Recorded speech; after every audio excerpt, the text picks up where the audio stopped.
recruiting, Rausch has led many teams at LI to increase not only the number of people served, but also the quality and scope of services and trainings. I'd also like to introduce our speaker, Paul Teller, who is a special assistant to the President for Legislative Affairs and helps as a liaison for conservative movement on and off Capitol Hill. Previously, he was Chief of Staff for U.S. Senator Ted Cruz and served under 7 different chairmen at the U.S. House Republican Study Committee. Paul was a professional staff member at the Committee on House Administration and worked at various conservative movement groups before that. He is a graduate of American U and Duke University. I'd like to welcome them both to the stage. Thank you. Thank you, thank you. All right, I know that you guys are not in this room to hear from me. You saw Paul Teller, you read his amazing bio, and you saw the White House, right? That's why you guys are here? Or who wants a job? Who's like, I want a job? All right. That's who's fine. Here, That's the who's here point. because they saw Paul's name on there and you're like, I gotta hear from Paul Teller? All right. That's who's a here to mistake. see me? You're like, she seems amazing. Thank you. Thank you. I appreciate it. That's All right. why I'm here. Yes. So I'm going to do a really quick presentation to give you kind of a landscape about finding a job. Like, what's the gist of it, and what is the movement like right now, jobs and politics? And then Paul and I are going to have a nice Q&A, and we're going to find out like advice from him about how to navigate your job search and how to actually position yourself to find that dream job that exists at the intersection of interest and ability. So it says Patricia, but you guys can call me Patti because we've all met now. So the first question, you're probably thinking, do these people know what they're talking about? Nope, we have no idea. But in reality is that we do. And so how do we know what we're talking about? How are we the people who are uniquely positioned to talk about finding a job in the conservative movement and in public policy? Well, one, we're very familiar with other organizations. Paul's job in the White House is to work with all of the conservative organizations and entities out in the country and to make sure that they're happy, that they understand that what can we do to work together to achieve really great policy goals, right? And I work with other organizations all the time because I find out what are the jobs that you have open. What makes your organization tick? What's your culture like over there? What is your interview process like? I find all of these things out from other people. So Paul knows the ins and outs of them on how they run and all that, and I know the ins and outs of how they hire. I am always looking at job openings in the movement. Are any of you familiar with the website conservativejobs.com? Who has never heard of it until just now? You're like, oh, Gotta work on the branding. Well, the good news is that it is a 100% free website to use, and it is a website where you can open up a job seeker account. You can put your resume up, you can apply for jobs. We have hundreds of job openings on the site a year, and it's where recruiters in the movement go to post jobs and to find talent, and it's free to use. So conservativejobs.com, you should not leave CPAC until you create a free account online, and you can do it all online.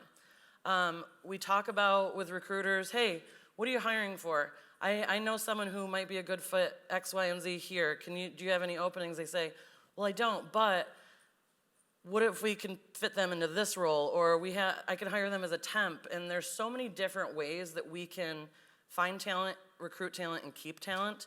And I make sure that I find out from these recruiters how they do that. Are there places that will hire temporarily?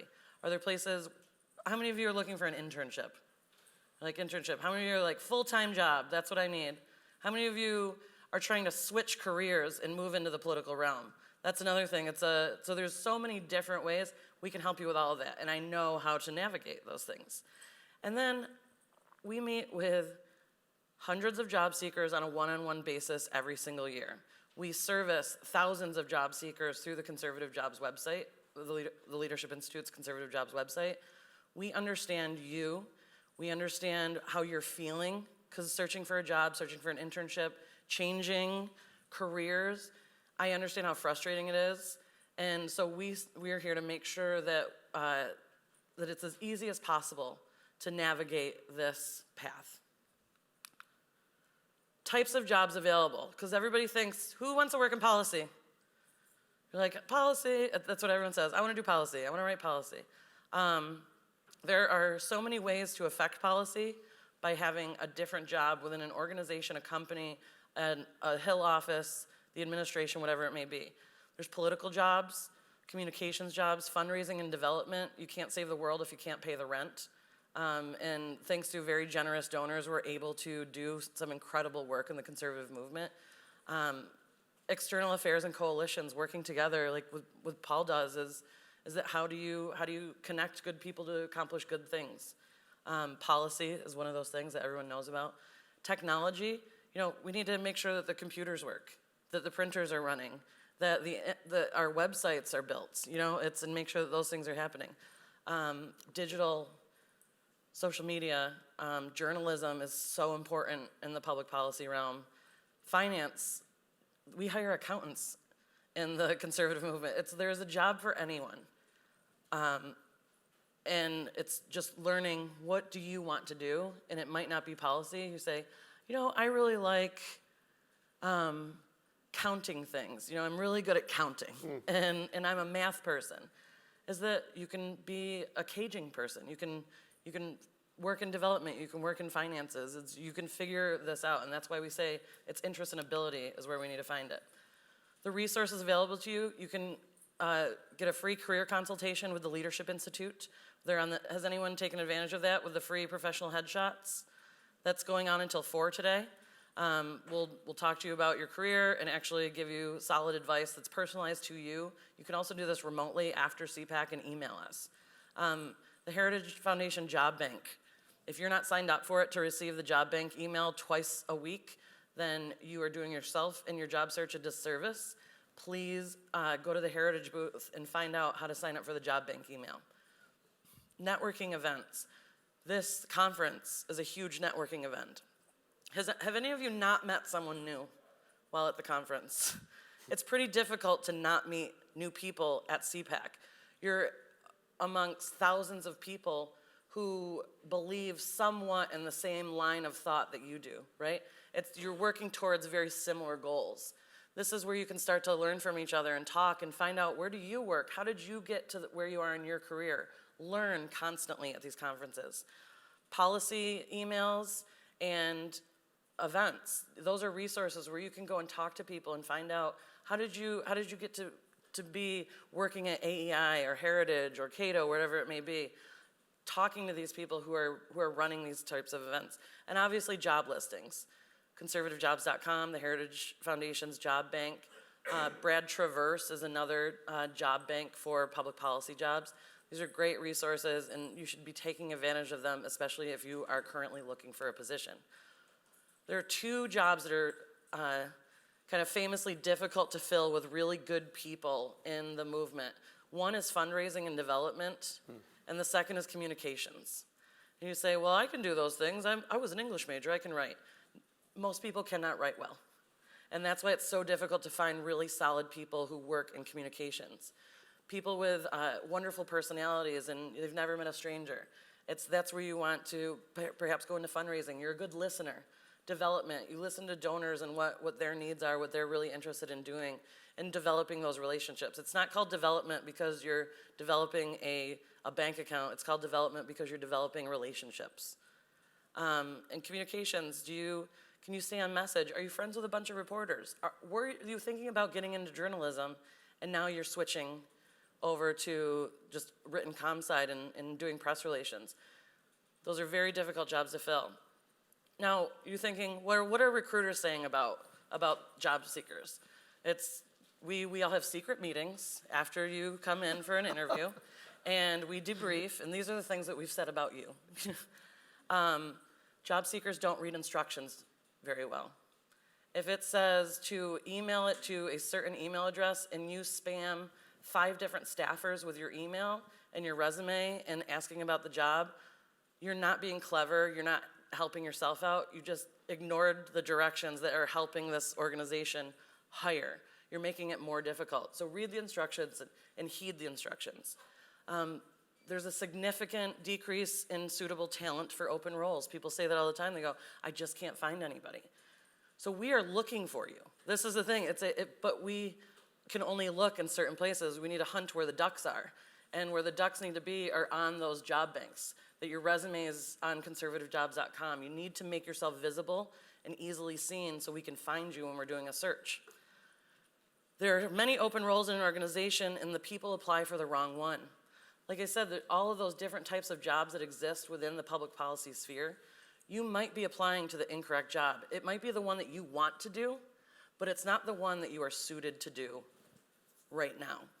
You can learn and then move in more towards that role of what you want to do, but be willing to do the role that suits your abilities. And that's why we say it's the intersection of interest and abilities, because they're both very important.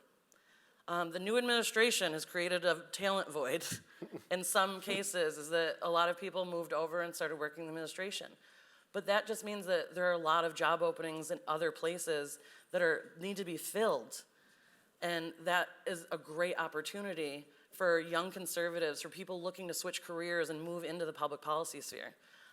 New talent's out there, but we can't find them. We're looking. Again, make yourselves visible. Professionalism still goes a long way. Send us a thank you note and be polite. After a job interview, if you're not putting a handwritten thank you note in the mail, or at the very least a thank you email to the person who you interviewed with, and every single person you interviewed with, you're, again, doing yourself a disservice.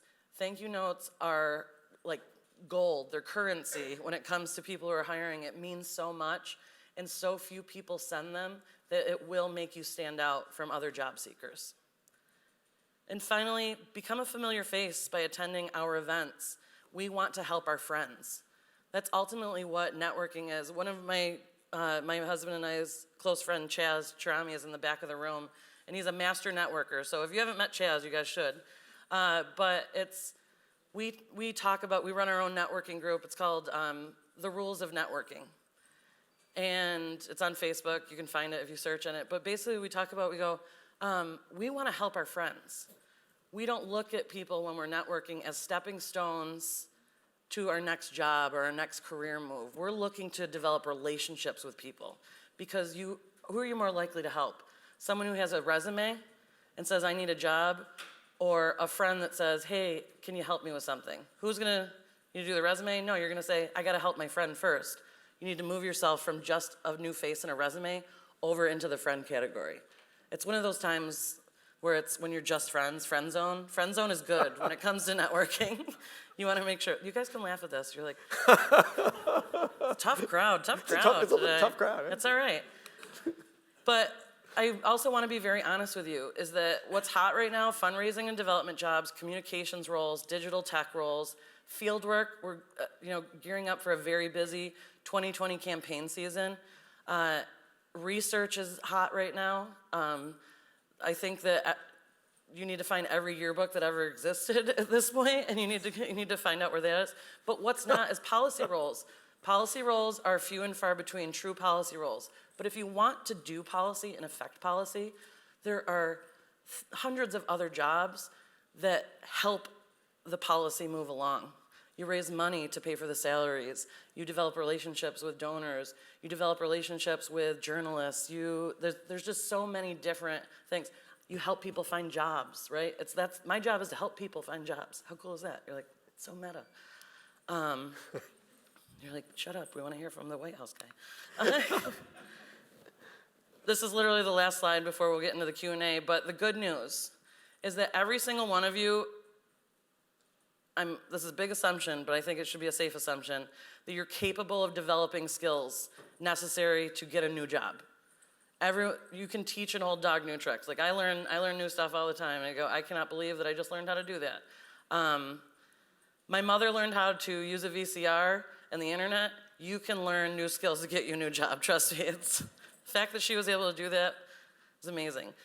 Simply by being here in this room, the fact that you chose this session out of all of the ones that are happening at 1 o'clock this afternoon on Friday at CPAC means that you're lapping every other person who is not getting a jump start on finding their next job and starting their career.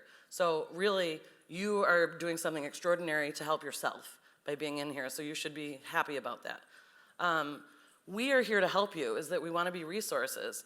So just get that in your head, that it's not a competition, is that conservatives want to help other conservatives. And we want to make sure that we can help you get the job that you want, that you're interested in.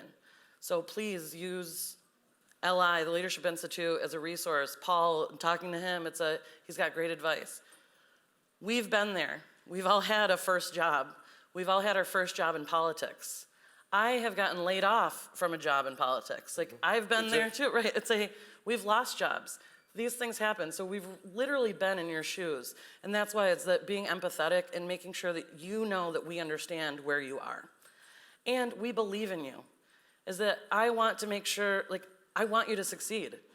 I want to help you so much that in 10, 20 years, when no one will hire me, you'll remember that I helped you so I can have a paycheck. Like, these are the things. It's dig your well before you're thirsty. It's a great book on networking if you haven't read it. But that's what it is. You need to plant the seeds now for the future.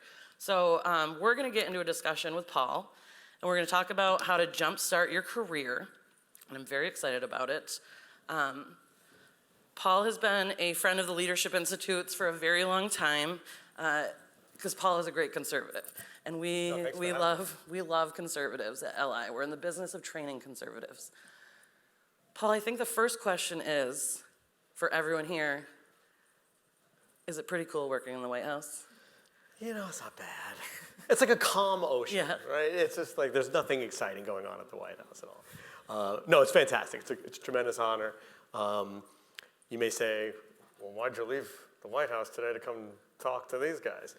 Because honestly, just exactly what Patti was saying, like talking to the future of the conservative movement is so exciting. I love doing it. It's important. Frankly, if we don't do it, who's going to do it, right? In other words, for those of you who maybe you're still in college, recently out of college, you know that going to talk to your college bureaucrat, career center person, what's that really going to do? He or she doesn't really know anything about political jobs, right? Maybe they're great about financial services jobs, lawyer jobs, maybe healthcare. None of them seem to know anything about political jobs. So I feel like we in the political world have to give back, and do that. So yeah, so it's fascinating to work in the White House. Well worth taking the time out from that this afternoon to come help some folks either growing in the conservative movement, looking to switch into the conservative movement, whatever it is. Well, we're very thankful to have you. What was your first job in politics, and how did you decide the switch went on one day that said, I want to work in politics? That's a great question. And by the way, my phone just dinged, reminding me I want to shut the ringer off. So the president heard that he's No, that's right. We can shut this ringer off so that we're not disturbed for the next, whatever it is, 45 minutes. Okay, so first job in politics. I guess it's hard to totally identify what exactly that is, but the quick story. So summer of 1992, that's how old I am. That was between my junior and senior year at undergrad, Duke University. That was back in the 20th century. Correct, that's right. For those, who've just heard the can't stories. think that far back. But between junior and senior year, came up here to the American Enterprise Institute, one of the conservative think tanks in town. I had an internship there. And that just sold me on DC. I was interested beforehand, whatever, been a conservative since 7th grade. So the history goes way back. But in terms of knowing, maybe you can work in this. Because maybe some of you agree, but my family, nothing in politics. They didn't know what a political career meant. How do you do it? So I didn't have a mentor. I didn't have my parents are someone I was nurses, retired nurses. So we just had to kind of they watched figure it the out. news every night. That's all that I knew. Yeah, and that's the closest thing. Yeah, for me, it was my parents reading the New York Times. Grew up in the New York area. And yeah, conservative politics was not in the house. My dad at the time was maybe a little bit right of center, a little bit, but not much. Mom, hugely left of center.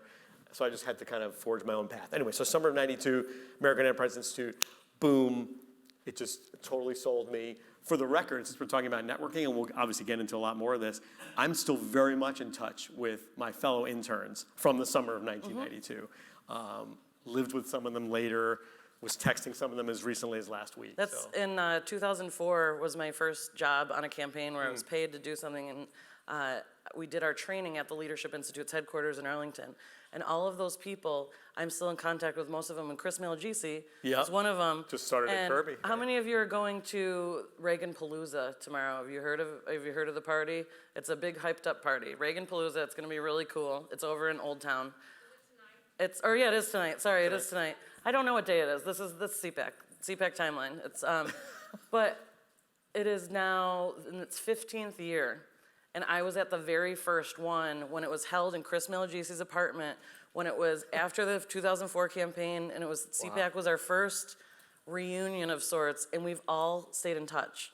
Dozens of us, and that's really what it is. It's that, like I said, is that you plant the seeds now. The people you're sitting next to is that you may be young, right? You may be inexperienced in the public policy world, but the people that you meet right now, down the line, could end up being your colleagues, family, friends, right? Right, yeah, no question. So I guess that was the first like political experience, but it's an unpaid internship. So is that really a first job? Not really. So I guess the first thing where I was like getting money for doing something political.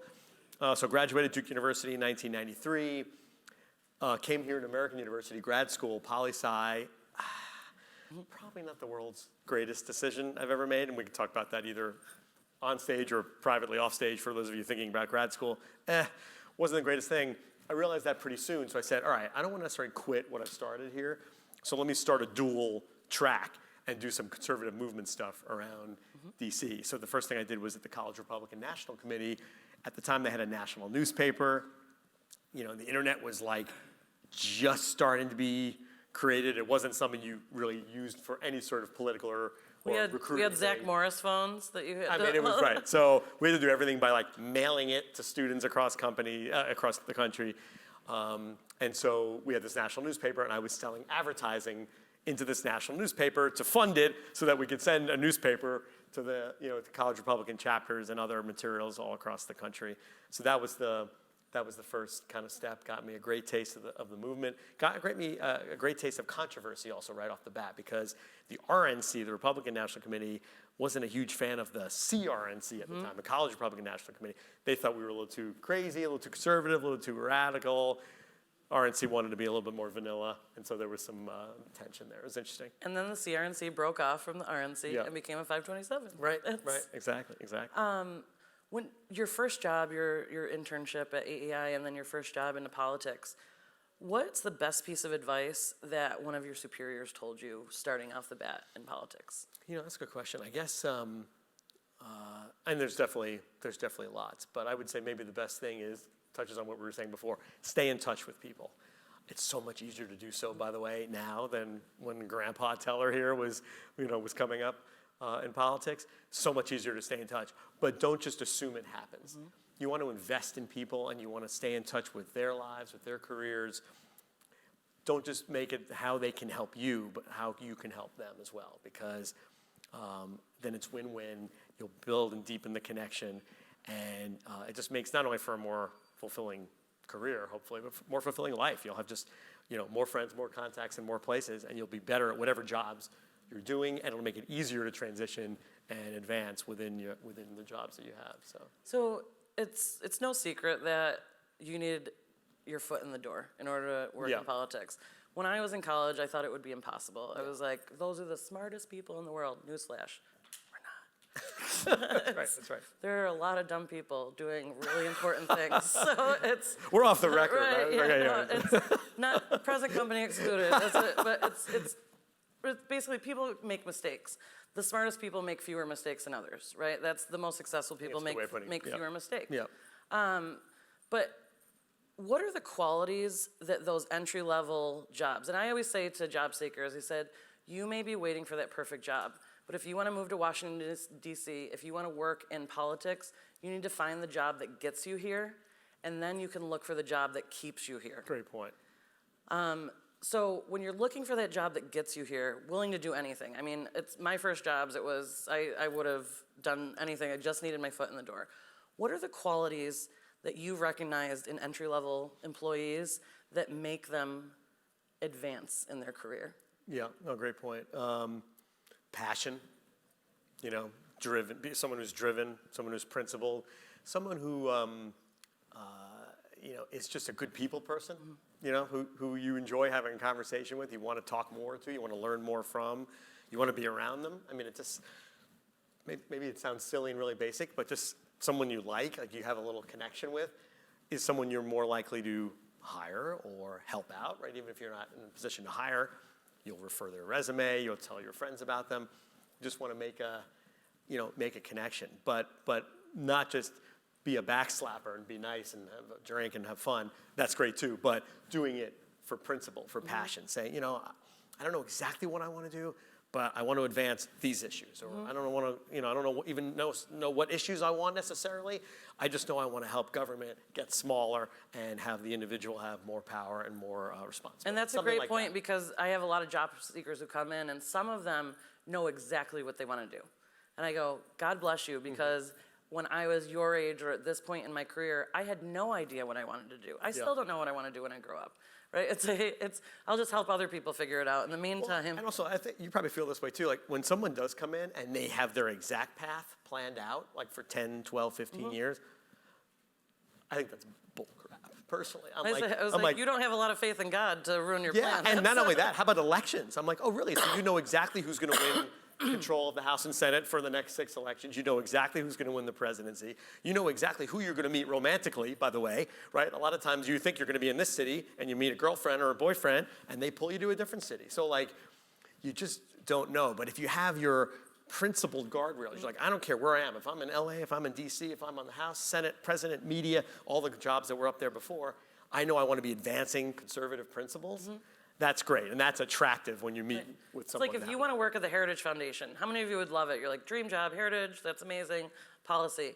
Is that you need to be willing to take out the trash at Heritage. If that's where you want to work, you need to be willing to get your hands dirty and do whatever that job is. Again, it's the job that gets you there, and then focus on how to maneuver in order to stay there and like keep you there. I actually see one of my old interns in the audience, Lacey, that she got her first job on the events team at ALEC after her intern program, and she wanted to do policy, but she liked ALEC, she liked the economic issue, and she was like, I'm gonna go work over there, and now she's on the policy team. She started in events and moved over. If you get that first job and prove that you can do it well, do something that you enjoy the organization, the issue, you will advance.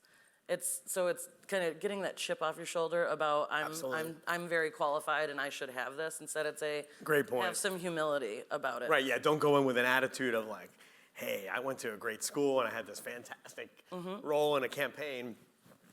Everyone should want me, I'm awesome. You know, right, if you have that, even if it's in your head, don't let it show like on your face or in your words. Like, yeah, have that sense of humility. And that brings me to, so you mentioned campaigns, and I talked about how I worked on a campaign, and you obviously spent a very long time on the Hill, and now you're in the administration, and you intern at AEI, and so you're very familiar with, and you work with all the conservative entities.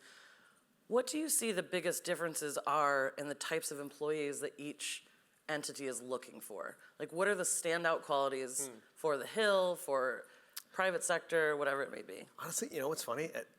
Kind of the same.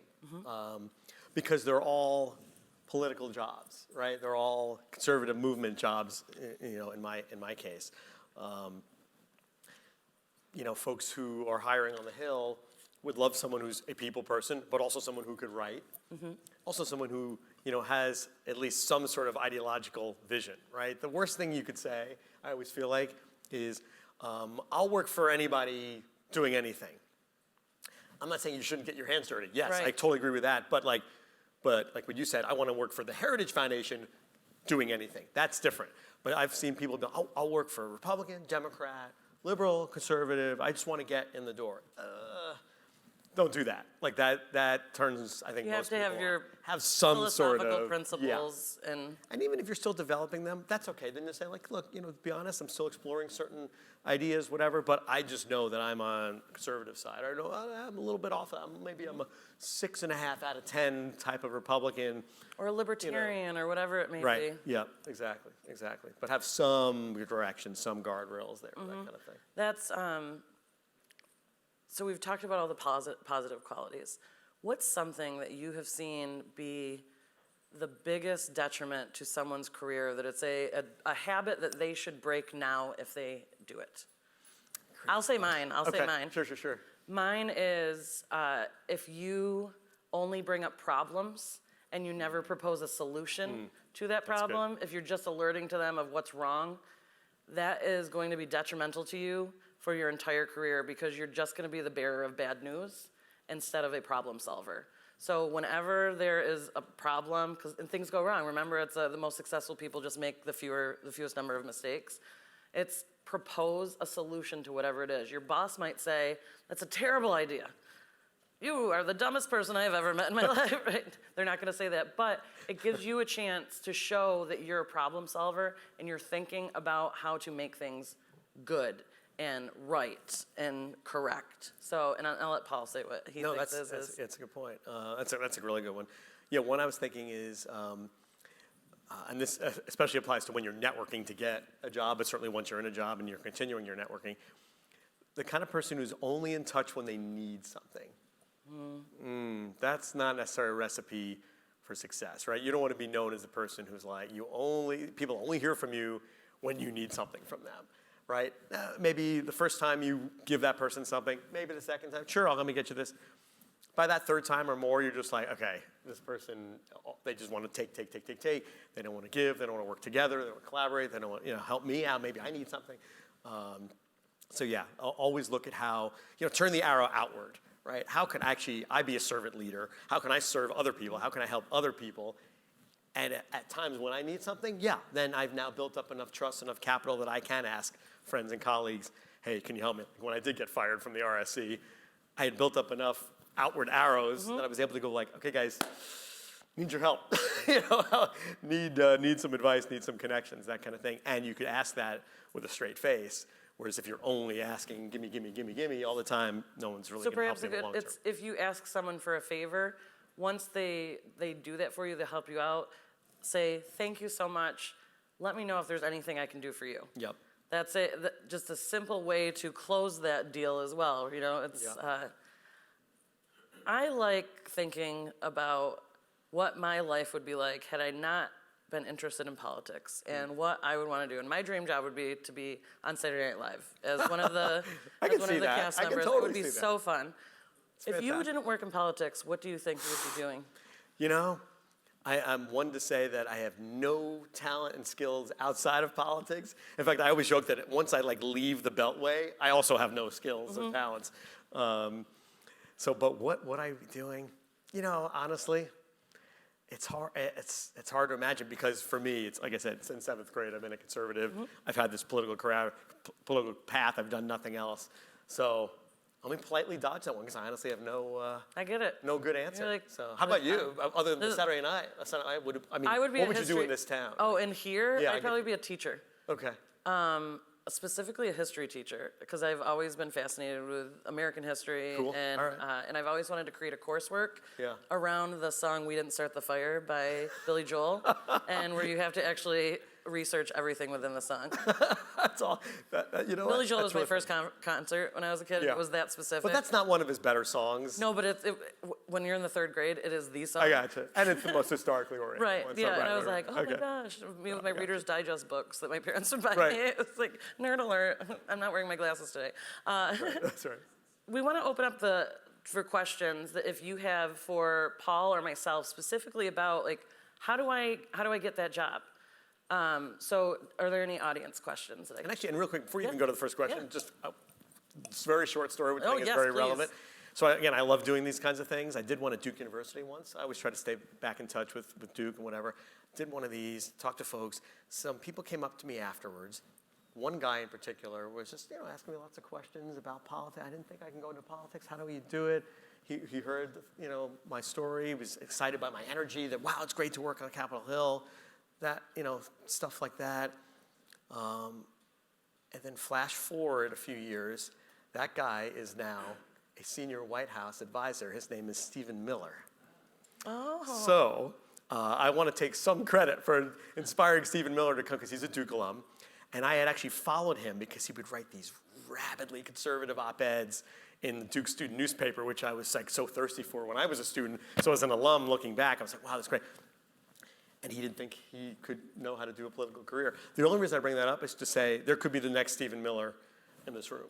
Or the next Paul Teller. Well, you know what I mean?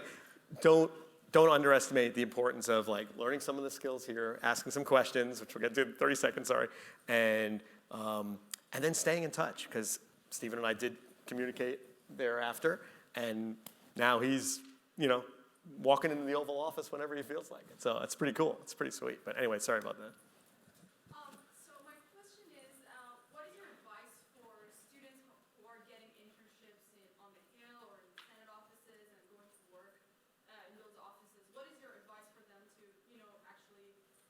do a good job and how to build connections on the hill. So in future, if they want to get a job there, what's the best, pathway? Yeah, absolutely. Well, frankly, the fact you're even asking that question, you're like 90% of the way there. Yeah. Meaning like, so many people will get an internship and feel like, oh, I just have to do the internship, don't leave the office, don't do anything else. Like, the fact that you're asking that question shows you know exactly the answer to the question, which is make sure you're constantly meeting people in other offices. You're like, how do I do that? Well, great. The beauty of being a young person on the Hill, there's just constantly events on the Hill, happy hours off the Hill, Heritage Leadership Institute, AEI, all these places have constant training sessions, just even policy sessions, social things.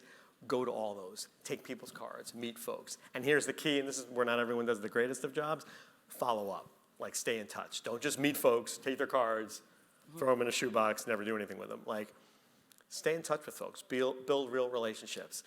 Within your office itself, when you have an internship, make sure you're always adding value. You're not just kind of being the annoying intern who's, breaking the copier. So I was an intern on the Hill when I was in college, and the best piece of advice I can give to any intern, if you want to develop relationships with people on staff who are decision makers or whatnot, get a little bowl and have it filled with candy at all times. It's people will come by your desk and grab a piece of That's candy, really good and they advice. will start to interact with you. And you may be the candy girl, it's I gotta go get the candy and go talk to, what's your first name? Tammin. I'm with Tammin right now. I'm talking to Tammin, right? That'll be what it is because they're coming over and picking up a piece of candy. That's actually really good advice. That's what I did when I was on the Hill. They're not talking to me. They're all in their policy room. The ledge staff is in there.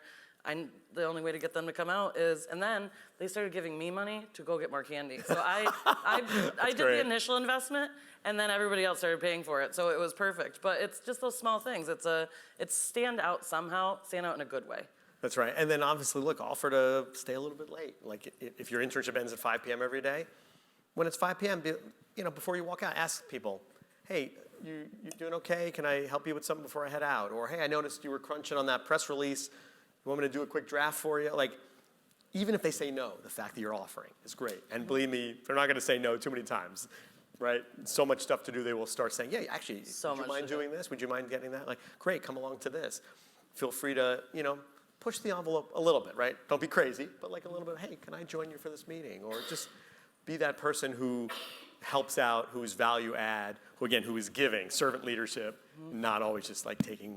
My husband works on the Hill currently. He's an LD for a very conservative member, and he tells me about his interns all the time when he comes home. He goes, he brags about them. And he says, oh, this intern did this, and it was so helpful. And be the person that staff brag about. That they say, we have the best intern. And then, because they might not have a job opening in that office, but they're gonna ask their friends in other offices, hey, our intern's amazing. Do you guys have a staff assistant opening? Do you have a press assistant opening? Whatever it may be, they're gonna start pushing you and selling you out there. Which is a point we should emphasize too, like 99% of Hill jobs are filled from just people talking to each other on the Hill. They don't put classified ads in the back of the Washington Post. They just talk to their buddies around the Hill. So you want to be in those conversations because people know you and you've stood out. Yeah, if the Hill job is being advertised, it's already filled. That's essentially, they already have an idea of who they want. Or they haven't found the right person yeah. with their conversation. Right. But they always start with the conversation. You always ask your friends first, your colleagues first. That doesn't work out, then maybe you need to do a public listing, that kind of thing. Yes. Well, thank you both for coming first off. My question is, I live here now. That's what advice would you give a young person like me studying international politics and political economy, somebody who wants to eventually work in the White House dealing with foreign policy? Is there any advice you could give? I'll take it. Want me to take that? Let's see. I guess when this probably applies to both of us. When we're looking at resumes, and I've been in a lot of positions where I'm looking at resumes, I'm hiring, or I'm helping other folks hire. You look for consistency throughout. You look for a thread. When you see resumes that things are all over the place, it's okay. Like maybe the first one or two things could be a little bit unrelated. If you're young, you're figuring something out. But at some point, you want to see some sort of thread. So the reason I bring that up is think of things you can do that one day in your future resume will tell a story. We'll tell an international relations story, whether that be, you did an internship at IRI. Yeah, right. Some international think tank, exactly. Maybe you were on the Hill for the Foreign Affairs Committee, Senate Foreign Relations Committee, that kind of thing. Maybe, frankly, you were even on a campaign for somebody who was emphasizing foreign affairs issues, whatever. Something where you could show that thread, I think, is the most likely type of resume that someone, let's say the National Security Council in the White House, will one day look and be like, wow, okay, this person has really done a lot in national security. He, maybe media related, maybe think tank related, on the Hill, like different iterations of the foreign policy political world. It makes for a richer, more well-rounded resume, but yet still within international relations, and I think that'll get most noted in the White Talking House. about resumes and how it needs to tell a story, how many of you have LinkedIn accounts? How many of them are up to date? All right, make sure that they're up to date, have a nice professional headshot. Again, Leadership Institute is doing free headshots with a resume consultation in the mezzanine rooms to prepare everyone for the job fair that starts at 4 today. Healthy plug. But LinkedIn, start researching people who have the job that you want, right? If Paul's job seems incredible, look him up on LinkedIn and look at his job history. Look at people's job histories to see where they have worked, the different jobs that they have done, and perhaps see that might be part of your path.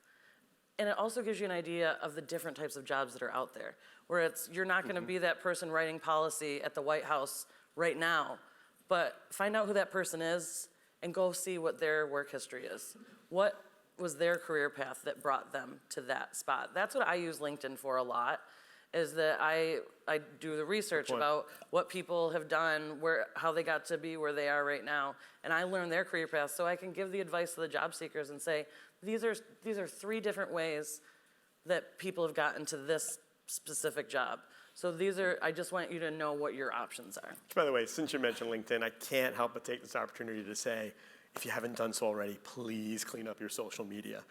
I'm like begging you. And I'm especially thinking of like maybe some of the guys in the room whose other guy buddies tag them in that really fun photo of how you dressed up as a condom for Halloween or something like that, right? It's hilarious, but I'm guaranteeing you some future employer is gonna find it.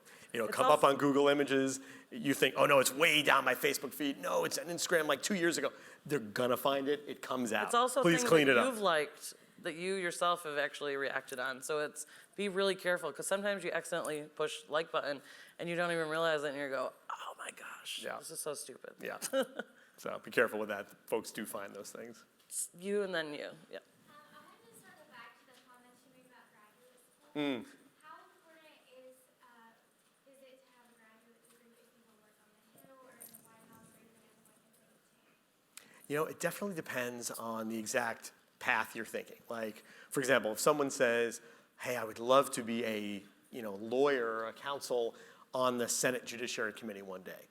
Yeah, having a law degree is definitely gonna help with that. But if you're just like, hey, I'm just a conservative activist, I'm kind of a Turning Point USA, Tea Party type person, I just wanna help in any number of issues, be kind of a conservative generalist and just kick butt, forget the grad degree. It's not gonna help. What is gonna help is starting earlier. I wish I had been in those seats and someone up here in a white chair had said to me, hey, Teller, get to the Hill earlier. Right. So I didn't even try to go to the Hill until I was, how old was I? I was almost 29 years old. Ancient.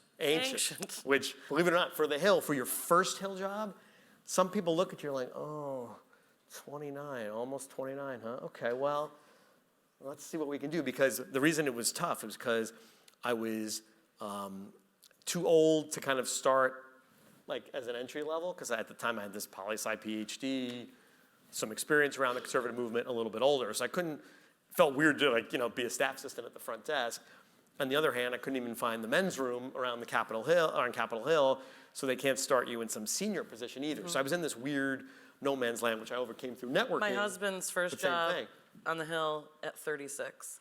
And it's hard, right? Very difficult. So he worked in the Wisconsin State Legislature for 10 years, then moved here, was an NRA lobbyist, and then he's like, I just want to go to the Hill. I am a public servant at heart. That's Yeah. what I want to do. Yeah.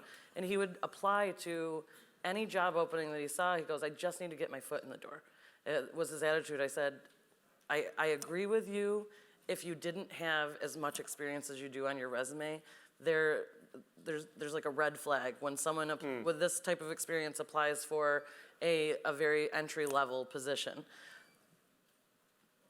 He did it through networking. Yeah. It was a resume got in the hands of so-and-so. Someone actually came up to me and said, I'm helping staff this office, give me some resumes. And I said, well, what are the positions? And they said the ones, and I go, well, I have your LD. It just happens to be my fiance, right? Right, It was right. when I got, and so, but he did the work to get the job. So it is when you transition over to the Hill, it is difficult to do so and to do it to get the position that is suited for you and whatnot. So if you do want to do the ledge route, you should go and try and get in early. Yeah. And to not waste that time. And doing an internship is a great way to find out if you want to work on the Hill. I did the internship when I was in college, and I decided that I never wanted to work anywhere near Capitol Hill or do anything with policy whatsoever. Is that I love the conservative movement. The conservative movement is my home, but I never want to do anything with policy. So I had to figure out, well, what is that job that I can do that isn't policy? And it turns out that the job is to help other people find jobs, right? No, that's right. And let me also you clarify. do all the things that I don't want to do. I don't want to imply that like all grad school is always bad for everybody. No. Like I said, sometimes it's very needed. Also, if your path is like, I want to one day be an academic researcher at the Heritage Foundation or something like, then have to having an have academic degree is going to not only help, but probably be necessary. The best But if you grad wanted to be an schools are the ones activist, that pay just go for right in. it for you. Best Well, right, grad school that's is free true. grad That's school. true. If you can go to for free, go to grad school. That is, if you can go That's to a fair law school for free, go to law school, whatever it may be. And then you had a question? Yeah. Yes, sir. First of all, thank you very much for this Q&A. This is very helpful. Absolutely. My question was related to hers. I was curious as to, I think Paul mentioned that when he went to American to grad school, he realized that it wasn't for him. So I was just curious why he thought that. Yeah, because you know what it was? So I was poli-sci undergrad at Duke, and then I said, well, God, I guess I don't feel done with school. Let's try grad school.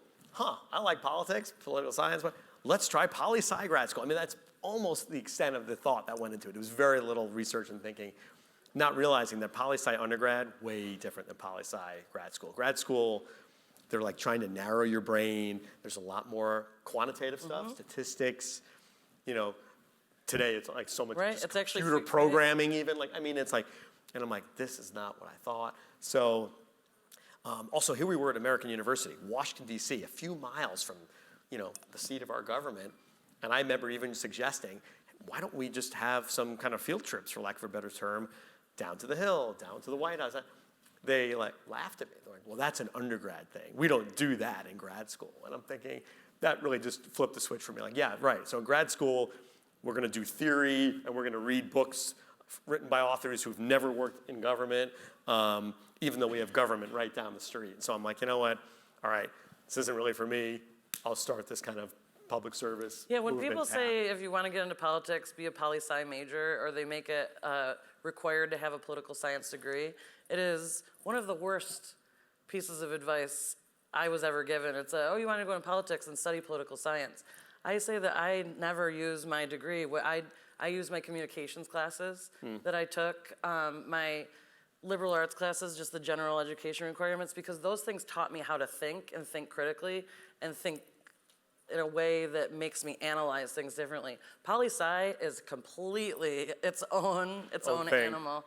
So if you want to get your master's degree, get it in an issue that you'll use. So if you want to get into healthcare, do a hard science, figure these things out so you're going to be studying the things that you're going to write policy for. Yes, last question. And then we'll take questions out in the hall if Yeah, anybody wants to. I could stay. We'll stay around. So Paul, do you think that your PhD hurt you? It's a great question. The PhD hurt me. You know what? I would say when I was looking for the first Hill job, yes. The reason I'll say that is, so again, I just got the PhD, went right to the Hill. So my resume was the top, Paul S. Teller, comma, PhD. First thing, education, poli-sci, PhD. So I was kind of shoving it in people's face. that was a detriment. In fact, finally, some people who were friends basically said, yeah, I love you. I know you just did all this great academic work. You're killing yourself by advertising this PhD. It's because no one cares how much you know until they know how much you care. That's a great way, yeah. Okay, so it would have been better to leave it off. Yeah, so what I wound up doing is I redid the resume, made my name just Paul S. Teller, no PhD on there, and moved education to the bottom because I realized the stuff that should be at the top are the politically oriented things, the things that College Republican National Committee. I was also at the Washington Times for a while doing political advertising. I was at this place called National Center for Public Policy Research, small activist think tank in town. That stuff went at the top. Okay, so you adjust. And education at the bottom for the Hill. Yeah, yeah. So And there's a lot of, the last comment that we'll make, a lot of younger, how many of you are currently college students? All right. awesome. How do they apply for an internship at the White House? That's the thing. The deadlines are so far Right. in advance, right? Like in other words, you're thinking, wait, it's February. I should think about my summer. The summer deadline, the summer internship deadline already passed. It was like January or something. I shouldn't say it's February. It's March Right, now, March yeah. 1st. So very soon they're going to open up the applications for the White House fall internships, and they're just on the White House website. I can get it to you. You can get it out or whatever. Really but early. it's That's public. what it is. It's a work, and work hard early in advance. Yeah. And then you'll make fewer mistakes if you give yourself time. So Paul, thank you so much. Appreciate for it. being It's so here. fun. Great to see you guys. Absolutely. Thank you. And I'll stay around. Sweet.